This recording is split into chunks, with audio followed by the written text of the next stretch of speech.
இளையராஜா மட்டும் இசையமைத்திருந்தால் திருக்குறளும் நற்றிணையும் புறநானூறும் குறுந்தொகையும் ஐங்குறுநூறும் 18 பரிபாடலும் சிலப்பதிகாரமும் எங்களுக்கு மனப்பாடமாகி இருக்கும் என்று எழுதியிருந்தார். எப்போதும் முதலமைச்சர் கோரிக்கை வைப்பாங்க. ஆனா முதலமைச்சராக வந்து தமிழ்நாட்டு மக்களின் சார்பில் தமிழர்களின் சார்பில் நான் உங்களுக்கு கோரிக்கை வைக்கிறேன். ராஜா கைய வச்சா அது ராங்கா போனதில்லை. அந்த நம்பிக்கையோட இந்த கோரிக்கை வைக்கிறேன். இளையராஜா மட்டும் இசையமைத்திருந்தால் திருக்குறளும் நற்றிணையும் புறநானூறும் குறுந்தொகையும் ஐங்குறுநூறும் 18 பரிபாடலும் சிலப்பதிகாரமும் எங்களுக்கு மனப்பாடமாகி இருக்கும் என்று எழுதியிருந்தார். இசைஞானி அவர்களே, நானும் இதையேதான் தமிழ் ஆர்வலரா உங்களிடம் கோரிக்கையை வைக்கிறேன். சங்க தமிழுக்கு, தமிழ் இலக்கியங்களுக்கு நீங்கள் இசையமைச்சு சில ஆல்பங்கள் வெளியிடணும். எப்போதும் முதலமைச்சர் கோரிக்கை வைப்பாங்க.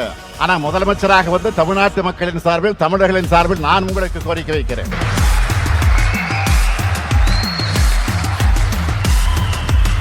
இசை ஆளுமையும் தமிழ் புலமையும் கொண்ட நீங்க இந்த கடமையை செய்யணும்.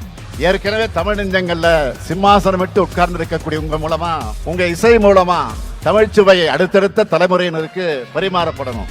ராஜா கைய வச்சா அது ராங்கா போனதில்லை.